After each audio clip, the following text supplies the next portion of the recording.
Welcome back, everybody. My name is Tony, and you're here at the KGTR Headbangers Hideout, and where we cover everything heavy metal from guitar tones, concert reviews, and now we're going to be doing, per your request, I got a lot of requests, if I had any old metal magazines back in the day. Well, yeah, back in the 70s. I wasn't a kid, but back in the 70s, I collected and devoured Circus magazine, Cream magazine, and Hip Parader magazine. I wasn't into Guitar Player magazine until the 80s, but those three magazines in the 70s were it, because I was a huge fan of Kiss in the 70s.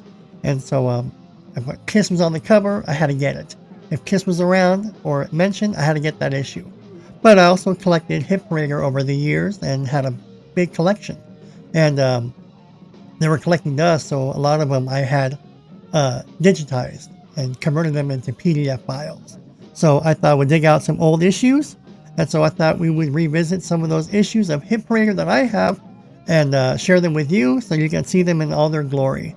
This particular issue was released November 2007, and it's Hip Parader's Salute to the 70s, Hard Rock's Most Amazing Decade, 1970 through 1979.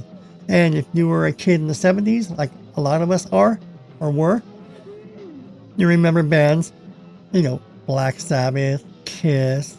You had Van Halen in the late 70s. You had Royster Cole, Jethro Tull, Ted Nugent. You had Styx. You had Queen. That was all hard rock. Remember, it was rock, progressive rock, hard rock, REO Speedwagon. You just had a lot of good bands. Led Zeppelin, Aerosmith. You just had Triumph. So we're going to cover all the best bands from the 70s, from 1970 all the way through 1979. So I thought I would share with you this issue and go over this magazine page by page. All right, let's go ahead and begin. All right, so there's the cover right there. Hip Parader. Look at those graphics. 70s hard rock's most amazing decade, 1970 through 1979. And you can see who we're going to cover. Look, there's Eddie Van Halen. There's Ace Frehley, Gene Simmons. You got Queen. You got Aerosmith, Judas Priest. Oh, this issue has it all, right? So when we open it up, what do we got here? We got advertisement, Supergroup, Fire for Hire. And then we have another advertisement for the Scorpions' latest release in 2007. Humanity, Hour 1. Scorpions, Humanity, Hour 1. I have all these Scorpions records, and it doesn't disappoint. Matthias Jabs is a shred monster. Doesn't get the credit. I would put him up there with Warren DeMartini. What's that term? Underrated, but you don't forget who they are. Because in the 80s, Matthias Jabs could hang with the best of them. Warren DeMartini could hang with the best of them. But their catalog is very limited. Not Matthias Jabs, but if you haven't checked out Matthias Jabs, check out his huge body of work. All his solos they're good. They're melodic, they're complex, they're flashy. Matthias Jabs is good. All right, next page. We got obviously the table of contents. So I won't go too fast so you can absorb with me on the screen. So you can see what's on the screen. There's an advertisement for AC/DC Plug Me In, the history of AC/DC live. So in case you never saw that collection, that's your chance to get one. All right, what's next? Some more let us know what's on your mind, and then some news and tidbits on Van Halen. There's some Led Zeppelin, Jimmy Page right there. Available October at Best Buy. Remember Best Buy? October 23rd, 2007. So it's kind of neat to revisit these old issues here. Right next, let us know what's on your mind. More tidbits and news. There's some advertisements right there. Poems and lyrics wanted. Remember back in the day? So there's that. Let's check out the next page. Then we have breaking news. So a lot of these magazines, like Cream, Circus, Hip Parader, that's where a lot of musicians got their news, from these rags. Many people would cheat and go to the grocery stores, bookstores, and they just browse and just absorb everything. I don't think the iPhone wasn't the iPhone released in 2007? The first iPhone? So back then, you still had like flip phones. Remember the flip phones with their little crappy cameras? But back then, if you could take some snapshots of these magazines, people did that. So that's, yeah, breaking news right there. Metal musings. So that's pretty cool right there. Look at Slipknot. Right? And we're still on the breaking news section. Scum of the earth. Look at these advertisements. Scum of the earth. I love it. I love this. So this is what was going on in November of 2007. All right. Then talking about Linkin Park. I kind of like Linkin Park. I wasn't a great fan of Linkin Park, but they're good. They're good. Wicked Lester. Wicked Lester or Wicked Jester? Let's see. I think it's Jester. Wicked Jester. Clothing, bread, and rebellion. So if you're into clothing, there you go. And then we have, again, we're still in the metal happenings. Coming at you. There we go. The latest buzz for 2007. So these were the bands that were all the rage in 2007. And then we have Circus Diablo. Mod, MOD, Red, White, and Screwed. Milano and crew return to their roots of aggressive metal and hardcore. In stores now. Bud Gus Gigon. Coming 2008. Right, these are more latest happenings. And you can see Zombie. All right, there's that right there. All right, here we go. The decade of the 70s. We have Black Sabbath. Look at that. Tony Iommi, Ozzy Osbourne, Geezer Butler, I believe. I forgot who the drummer was. And, well, look at that guitar. Look at that Gibson SG. Nobody could write a riff as eerie, as menacing, as memorable as Tony Iommi. Nobody. And he was just amazing. Tony Iommi. And him with the bass player playing those riffs in unison, it just sounded so heavy. And the bass was always loud. In the 70s, the bass, the louder the bass for your band, it sounded good. Turn it up. Put it on headphones or play it in your car stereo. Black Sabbath played loud. Tony Iommi's guitar just pops. But the bass just, oh. And then Ozzy's voice, oh. Black Sabbath was awesome. Bad Company. Now remember, this is the early 70s, but this is rock, hard rock, progressive rock, and then around, the early 80s, you had the breakout of heavy metal, and then you had shred metal, you had glam, hair metal, various forms of metal, but it was heavy metal. But right now we're doing the rock. So Bad Company, that was another badass band. So Bad Company, they got some good hits. Everything's on YouTube. You can go to YouTube and type in Bad Company live. You can see how they performed live. There's always videos. There's pretty much videos on everybody of these bands out there, either videos or live performances. But Bad Company was a great band. And you can see right here, the artist, the singer right there. Oh, badass.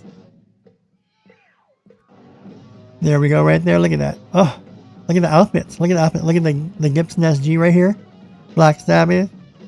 And look at this. Look at little Ozzy. That's when he was all slender and sleek and fit. Probably had like a 32-inch waist back then. Probably. He was all sleek before he got fat. And, well, it's true. Everyone knows he got fat. And then the drugs and alcohol.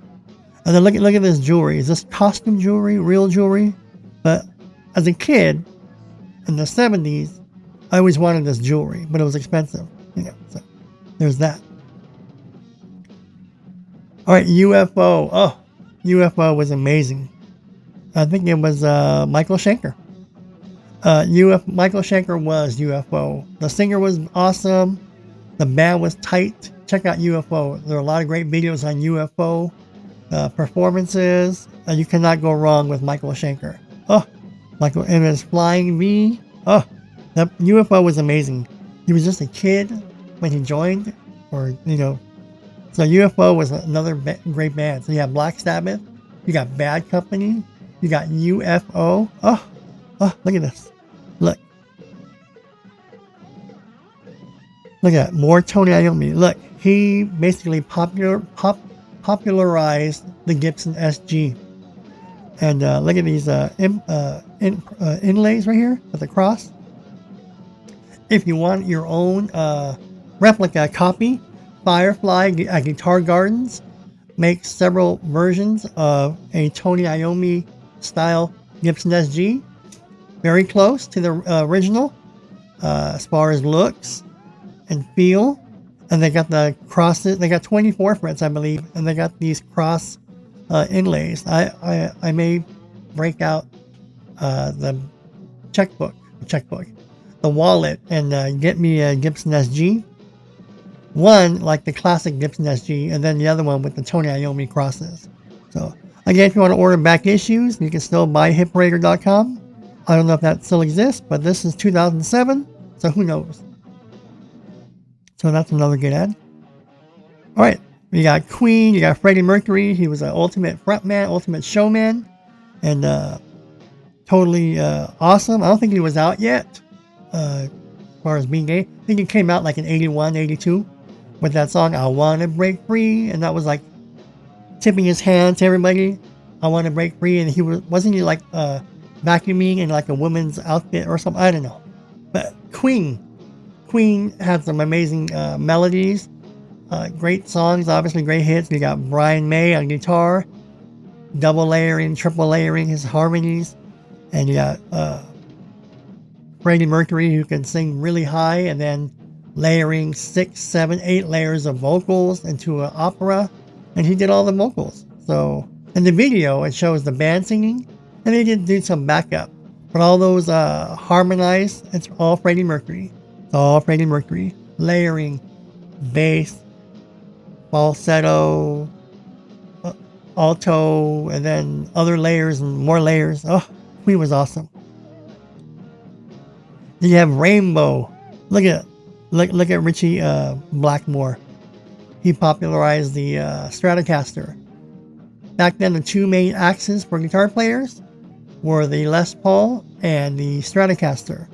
You had other variants where Michael Schenker would break out the Flying V in UFO. Tony Iommi would break out the Gibson SG along with, remember AC/DC? He had the Gibson SG. That was the other SG I wanted. Like a black Angus Young style of SG I would like to have, and a Tony Iommi style of SG. So if I get an SG, I want to get two SGs. The Angus Young style and a Tony Iommi style.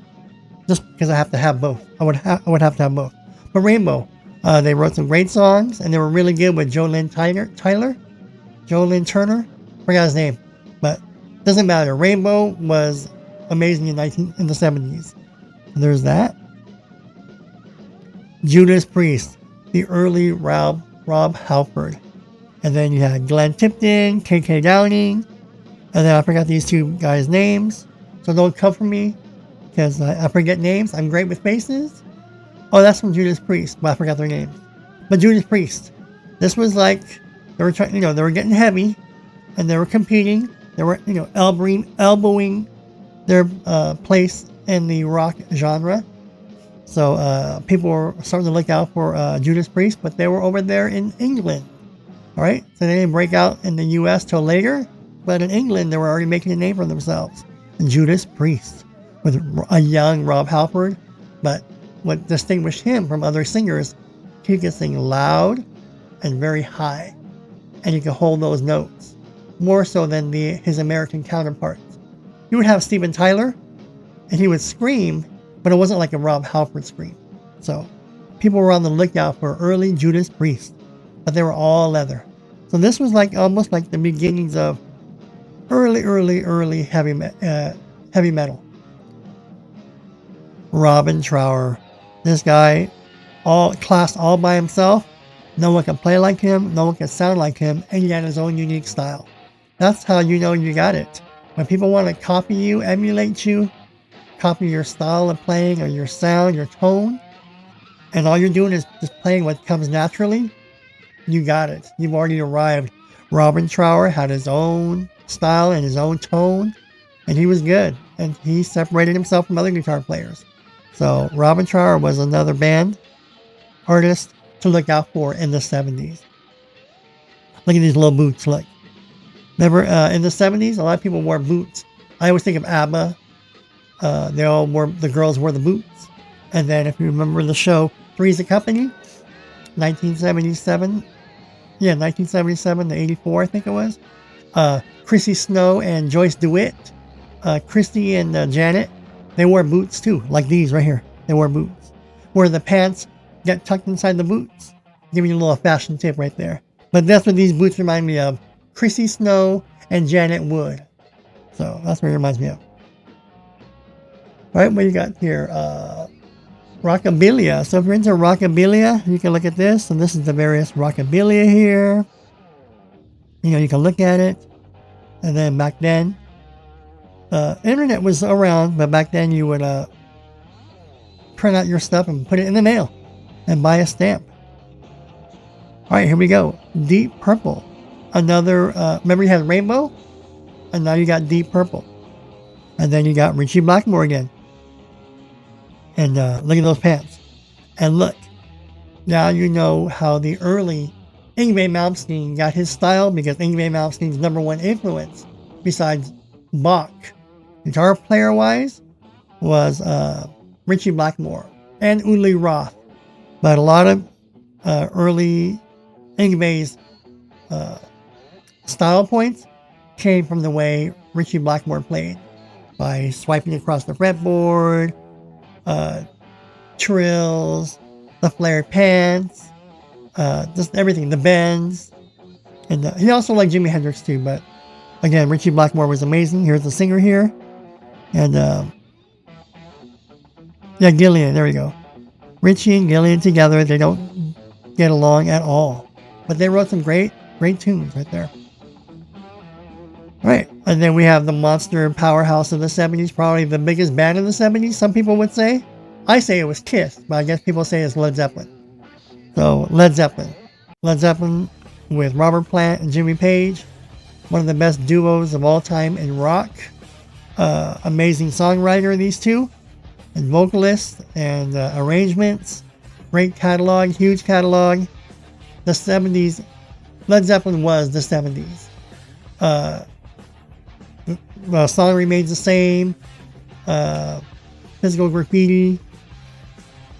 I think it came out later. Anyway, but those albums defined the 70s. Led Zeppelin was the 70s.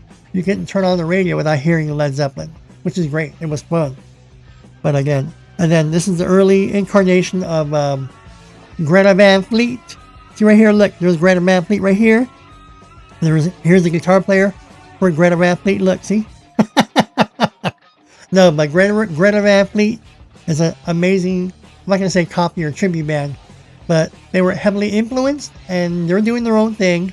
But it's great to hear Greta Van Fleet carry on the tradition and the style of early Led Zeppelin. But here Led Zeppelin, nobody can touch Led Zeppelin. All right, Slade. Slade is another great band. Look at this. Look at the guitar. How is that going to be? How is this guitar? This is guitar bass. How is this hard rock? But he made it hard rock. Look at the outfits. Look at the scarf right here. Look at this little yellow jacket right there. Look at these open collar right here with the chains. Look at the hair. Remember, blonde hair was in. Put a little bit of shampoo and conditioner right here. He didn't comb his hair, so he got a little hat right there. Now this one, he needs like a goody comb, a pick. And this hair right here, this says, clean me. Look, clean me. No, anyway, Slade, another great band of the 70s. So check them out. Again, look them up on YouTube. All these bands, they're on YouTube. All their catalogs are on YouTube. Some have musical videos. A lot of them have live performances. So check out Slade. Again, look at this.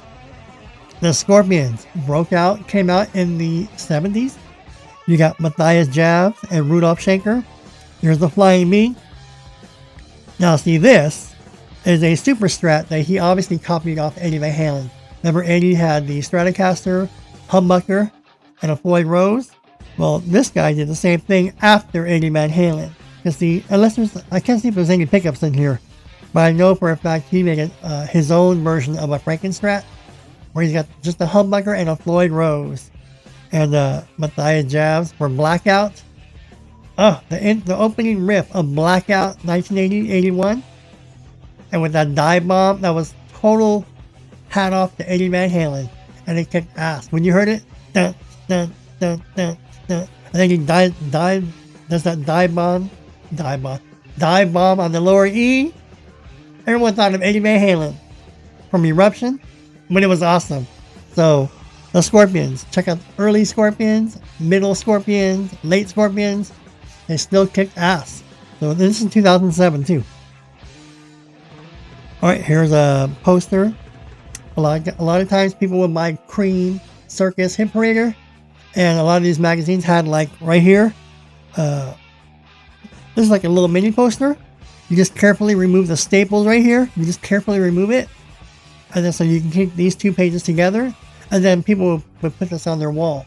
Because back in the 70s, you collected Mad Magazine, maybe Dynamite Magazine, but you had Circus, Hit Parader, Cream, and if those magazines had like a poster inside, you would take those off and put them all over your wall. I had a lot of Kiss ones. I had the Liberty Bell one, on top of the World Trade Center one, and then I had the one where Peter Criss has the drums, Spirit of 76 one. Remember that one? Oh, those were that was the era. So this is Led Zeppelin right here, insert. Rush. Look at these chords right here. Alex Lifeson, Geddy Lee. These guys were a trio. Triumph was a trio. I don't know if Triumph is in this issue or one of the best bands.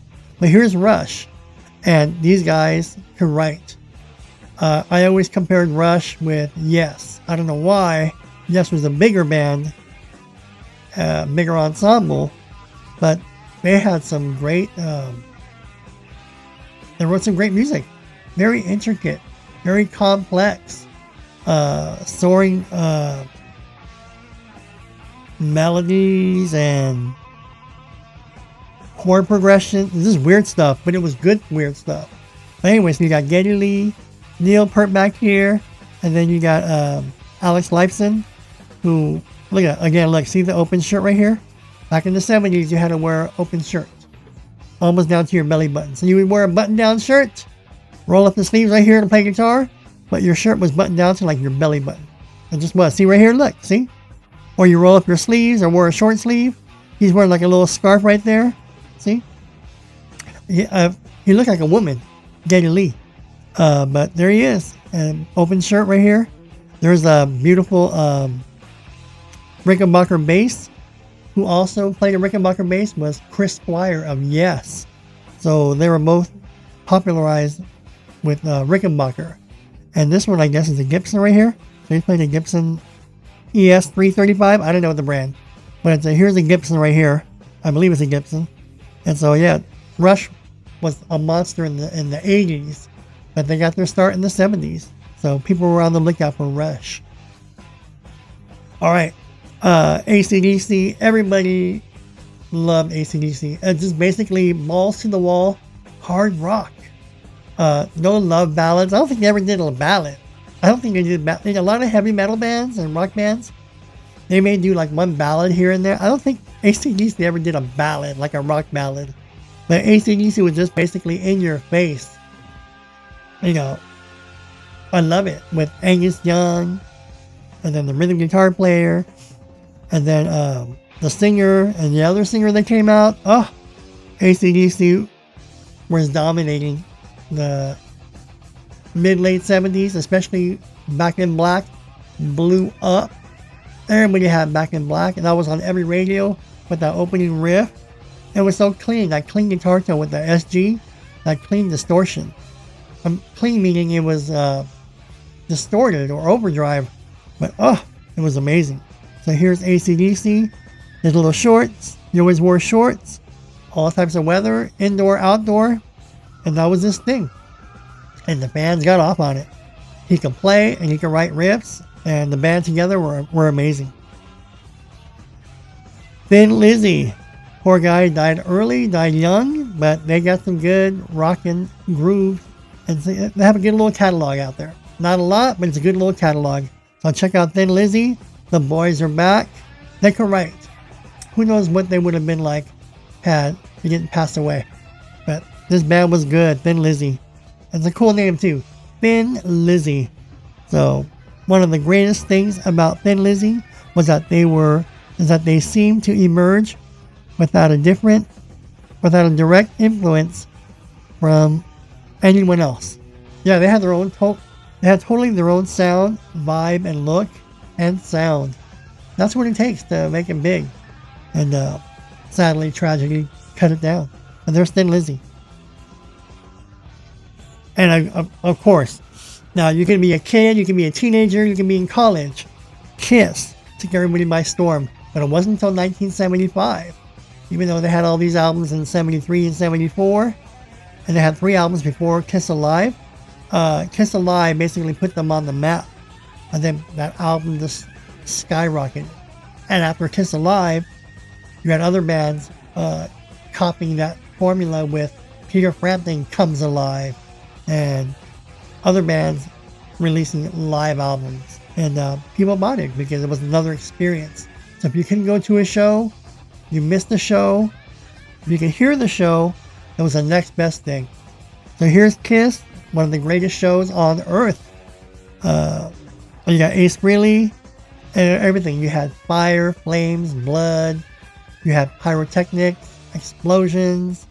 You had everything. And they rocked. And they, make no mistake, out of all the bands so far, this band gave every performance, full costume, full makeup. Must have been hot under the lights. They gave their fans 120, 150%, 200% every single night. I don't think they ever gave a bad show, either intentional or unintentional. They played balls out for their fans to give them the best rock show they'd ever see, so that they would come back and they would remember a Kiss concert. You can remember, oh yeah, I saw this band. You kind of forget about it, but you don't forget Kiss. You don't forget the flames and the fire and the fireworks and the rising drums and the guitar solos and the coughing of the blood. You don't miss that stuff. So here's Kiss. And as a kid, Paul Lynde Halloween Special, 1976. And then Don Kirshner's rock concert, 1976 also. It was great to be a kid in 1975, 76, 77. Remember, 78 was kind of like a lame year for them because they had their 4 solo albums. So some people say they jumped the shark. And they were never the same after those 4 solo albums. But after Kiss Alive, Destroyer, Rock and Roll Over, and Love Gun. That was peak Kiss. So pretty much by 78, they were at their peak. They blew up in 75. I think they were at their peak in 78. And then other bands were just getting heavier. And then the makeup was getting kind of cornier. But getting back to the 70s, Kiss, along with Led Zeppelin, one of the greatest bands, live bands, in the 70s. Mountain. There is Mountain. If you're look at it, see, look at this flying V. Paul Stanley had a flying V. Look at this flying V over here. Look at this. Some people had to distinguish themselves from other bands. Me, the guitar players. Look, there's the flying V right there. Mountain. Check out Mountain. Again, some live performances on YouTube. A lot of these bands are on YouTube. Obviously, the studio releases, bootleg releases possibly, and some live performances. Mountain. So check out Mountain. Mountain was also a big band in the 70s. Alright, there is, I believe, Jimi Hendrix. And there's Ace Frehley. So look at this. Here's a here right there. You can take this off right here. And this was a poster to put on your wall. You can take it off right here also. Here's another poster you can put on your wall. This right here is, I think, during the Dynasty era. These elaborate costumes. I believe this is during the Dynasty era. Which is kind of like a disco. It wasn't Unmasked era. But this is like Dynasty era. I think this is Dynasty era. Yeah, because this wasn't the Elder era. This right here is Dynasty era. Based on the outfits, I believe. Right, So there's that. Oh, look at this. Now, they're showing this picture. Well, maybe, yeah, this is 1979. This picture has to be 1979 because Van Halen 1 was 78. You had the black and white. And then this one is the Bumblebee, and that came out in 79. The second Van Halen album, too. Look at this amazing picture. A lot of times people would take off the staples right here. This would be on somebody's wall. Look at that guitar. Look at the pickup. One black, one white, right here. Look at the Floyd Rose. This guitar, I loved back then. I love this guitar with this blue jumpsuit right here. It was a great backdrop. So they have the black and white Bumblebee, black and yellow Bumblebee rather. I got this blue jumpsuit right here. Oh, this guitar, I love this guitar. I always wanted this guitar more than the black and white one, but this guitar was amazing. Look at that poster. Look, Metals, Fallen Heroes. So there's an issue there somewhere. Aerosmith, Monster, obviously Toys in the Attic, Dream On. This guy can sing. He has the pipes. And, you know, they made it big when they did Sgt. Pepper's Lonely Hearts Club Band. They were in the movie. Check it out. It's a musical with Peter Frampton and the Bee Gees. And it had Alice Cooper, but it also had Aerosmith. And he basically, a lot of people said Aerosmith stole the show with Come Together. The track was Come Together, and Aerosmith's rendition, Steven Tyler's rendition of the lyrics and the choreography and the performance of Come Together was amazing. It is. I'm sure it's on YouTube. So check out Aerosmith, Come Together, Sgt. Pepper's Lonely Hearts Club Band. I'm sure it's on YouTube somewhere. And the way he holds the microphone and he does his little, then he fights with Peter Frampton, I believe. Yeah, so check out Aerosmith and Sgt. Pepper's Lonely Hearts Club Band. But yeah, Aerosmith was a huge monster band in the 70s. So you had Led Zeppelin, you had Kiss, you had Aerosmith. You also have Blue Oyster Cult, but it's starting to get heavier here now. Aerosmith was heavy for the 70s. Led Zeppelin was heavy for the 70s, and so was Kiss in the 70s. Then we have here Grand Funk Railroad. I remember hearing Grand Funk Railroad back in 73, 74. Locomotion. Look at this guitar. I don't know what I want to say it's a Gibson. I don't know what it is, but look at this. I don't even know who that is. Obviously, it's the guitar player for Grand Funk Railroad. But this band was good. This wasn't like metal heavy, but it was hard. It was hard rock. I guess you could say it was hard rock. It was good though. Chugga, chugga, chugga. It was good. That was a great monster hit for them. Grand Funk Railroad. So check out on YouTube. You'll find them somewhere. Jimi Hendrix. Before Eddie, there was Jimmy. And before Jimmy, there was nobody. So Jimmy right here. And look, he has a flying V right there. So Jimi Hendrix, obviously, everyone knows about Jimi Hendrix. One of the greatest, if not, to some people, the greatest, because he started it all. To some people, the rock guitar, the feedback, the licks, the flurry of soloing. Jimi Hendrix was like, people, I guess, when they saw him, they're like, what was that? Same thing with Eddie. When Eddie came out, oh my God, who is that? He took guitar to another level. And then, if you think about it, after Jimi Hendrix, you had all these other guitar players. Jimmy Page, Steven Tyler, Jimmy Page, Joe Perry of Aerosmith, Ace Frehley of Kiss, playing blues rock guitar licks. Ted Nugent, right? They all had their own similar style, but it wasn't flashy or shreddy. It was good soloing. Eddie came out and just blew that out the water.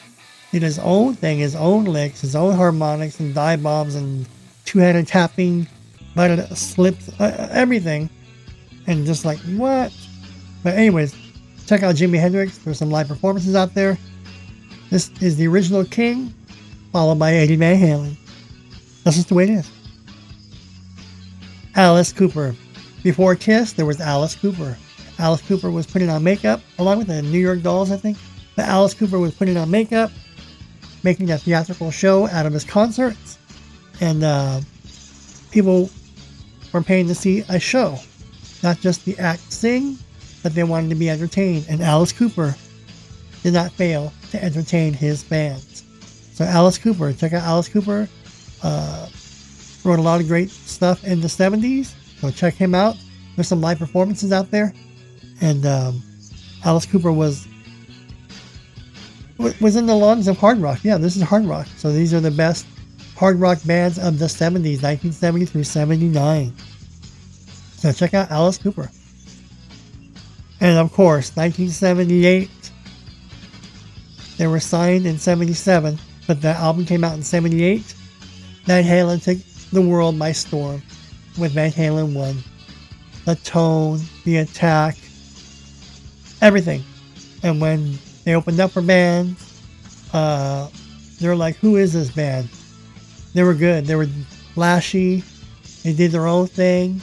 They didn't care about naysayers. That album came out of nowhere. The best production of an album. Clear, crisp, reverb, crunch. Oh, that album, Van Halen 1, is one of the best sound quality albums out there.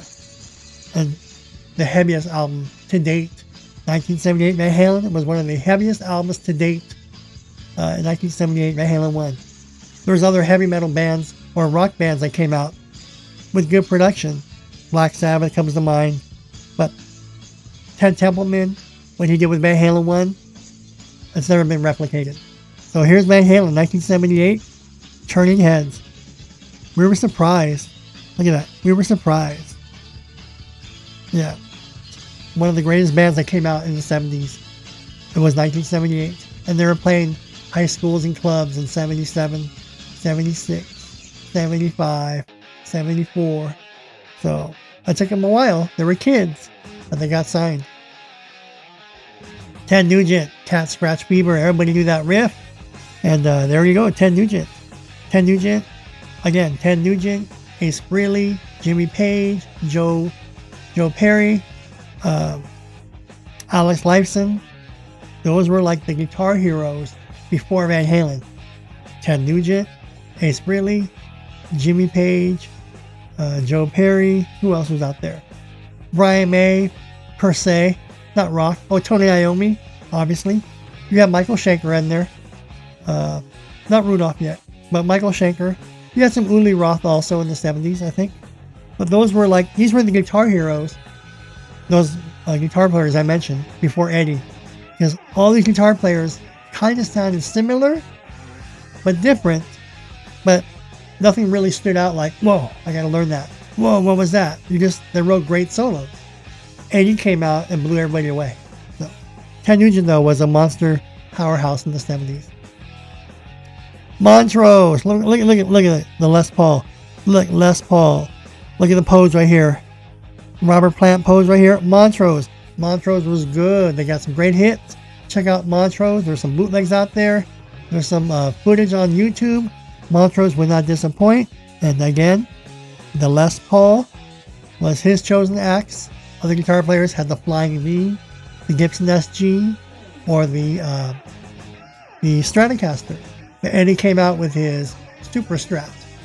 That guitar Van Halen 1, the black and white one, that was a Super Strat. The Bumblebee, a Super Strat. And then the Hacksaw, the Star guitar that he chopped up, another Super Strat. Or that wasn't a Strat, a Superstar, or whatever you want to call it. So check out Montrose. Again, more ads right here, as you can see. Obviously, you know the story about Ozzy biting the head off a bat. They got rabies, or had to take a shot for rabies. One of his concerts thought it was fake, and he'd bit a live bat, or is it a pigeon or a bat? I forget. One of those things. There's an advertisement for corn.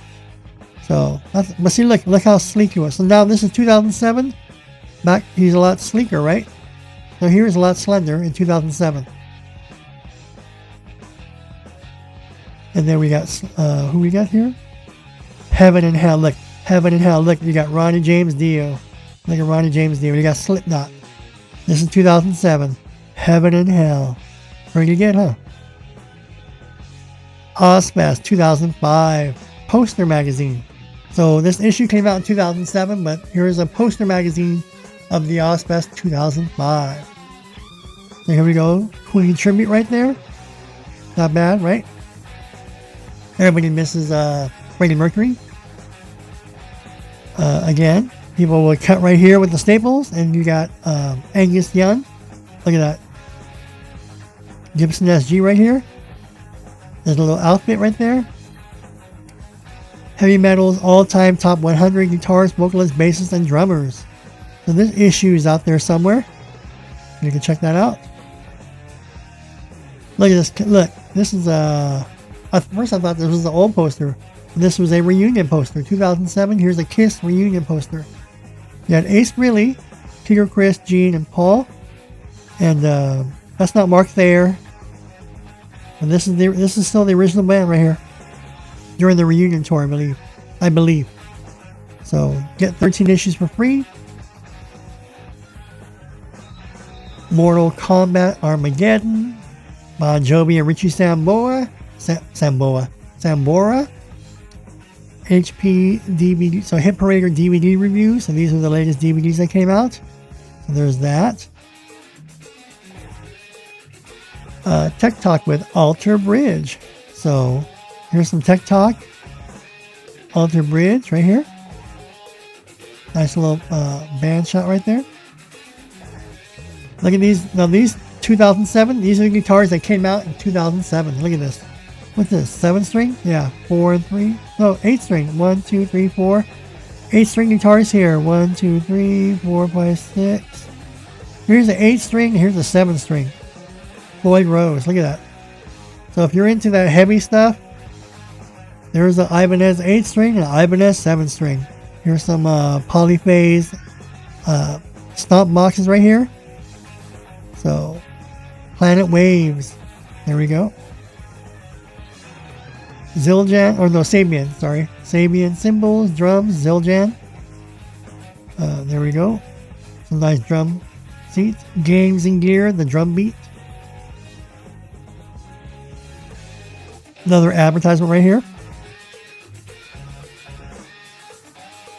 And there is the back cover of the magazine, Nightwish. So there's that. Nice little shot with some tour dates right here. So that was November 2007 issue of Hit Parader's tribute to hard rock's most, or 70s most hard rock bands of the 70s, from the decade 1970 through 1979. Obviously, out of that decade, they left off Triumph. I thought Triumph could have been in there. Remember the band Triumph?